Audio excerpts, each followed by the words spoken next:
Okay, let's unpack this then. Today's deep dive is all about keeping your heart happy, really understanding a bit more about what's going on inside your body. We're looking at a super helpful guide today. It's from the Blood Test UK website, and it's focused on cholesterol tests. Yeah, and what's really fascinating, I think, is how simple and accessible these tests are becoming. Yeah. Especially, for folks right here in Brighton. Absolutely. So our mission today, let's really get under the skin of what a cholesterol test actually tells you, why it's such a big deal for your heart health, and crucially, how easy it is to get one done, particularly if you live in Brighton. Right. So maybe starting really simple, think of cholesterol like tiny passengers in your blood. Some are good helpers, yeah. But others, if there get to be too many, they can cause a bit of trouble. That's a great way to put it. Essentially, we talk about LDL, that's often called the bad cholesterol because, well, too much can build up in your arteries. And then you've got HDL, which is the good cholesterol. That one sort of helps clean up the bad stuff. It's a bit like a recycling truck for cholesterol. Ah, I like that. The cleanup crew idea. Exactly. Though it's worth saying, the whole good versus bad thing is maybe a little too simple sometimes. Doctors look at the particle sizes and types, too. It's a bit more nuanced. Right. Okay. That makes sense.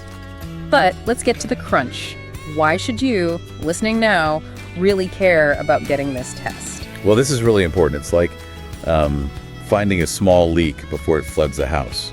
High cholesterol often doesn't have obvious symptoms, you see. It's silent. It is, yeah. So these tests, they help catch risks for serious things like heart trouble, coronary artery disease, even strokes much earlier. Gives you a chance to actually do something about it. Finding a small problem before it becomes a big one, I get that. And say you're already, trying to eat better, get more exercise. Yeah.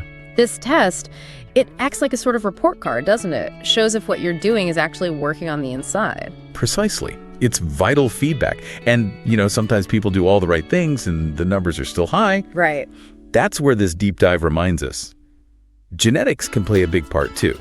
So, regular testing and talking to your doctor is key to understanding your specific situation. Okay, so bringing it local, Yeah. What does this actually mean for someone living in Brighton? How do they go about it? Good news on that front. The guide from Blood Test UK points out there are quite a few places in Brighton. Obviously, you can talk to your GP, your local doctor. Sure. But there are also places like the Brighton Physiotherapy Clinic or Nuffield Health Brighton Hospital. And Brighton seems quite proactive, actually, with various health initiatives popping up, too. That's great. And it's not just about getting the number, is it? I heard there are local groups and maybe nutrition experts in Brighton. Yeah, exactly. Support networks, nutritionists, people who can help you figure out what the results mean for your lifestyle, your diet, right there in the community. Okay, so the test itself, it sounds maybe a bit clinical, but you said it's simple. How simple are we talking? It really is straightforward. Usually the main thing is you just need to fast beforehand. Fasting. So no food. Right, no food or drink except water, typically for about 9 to 12 hours. You just make sure the results are accurate, as food can affect things temporarily. Best bet is often first thing in the morning. Like sleeping through your last meal prep, basically. Sort of, yeah. And the actual test, honestly, it's just a tiny needle prick, usually in your arm. They take a small blood sample. It's super quick, maybe a minute or two. Over before you know it, really. Okay, doesn't sound bad at all. Then you get the results back. What do they look like? Yeah, after a few days, you'll get your numbers.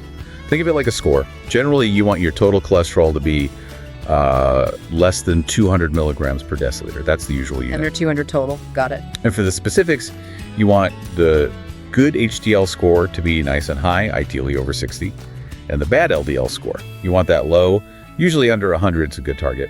But these are just general guidelines, remember. Which is the key point, isn't it? Always talk to your doctor. Absolutely. They take everything into account, your health, your family history, other risks. They tell you what your numbers mean specifically for you and what the next steps should be, if any. So wrapping this up then, what's the main takeaway from this deep dive for everyone listening? I think it really shows that understanding your cholesterol is just a massive step for your heart health. Yeah. And if you're in Brighton, you've got plenty of straightforward ways to actually take that step. Yeah, we've definitely seen the benefits of catching things early and how accessible it can be, especially with resources like the one on Blood Test UK. So here's something to think about. How often do you really consider those hidden numbers? The ones quietly working away inside you, keeping your heart ticking strong?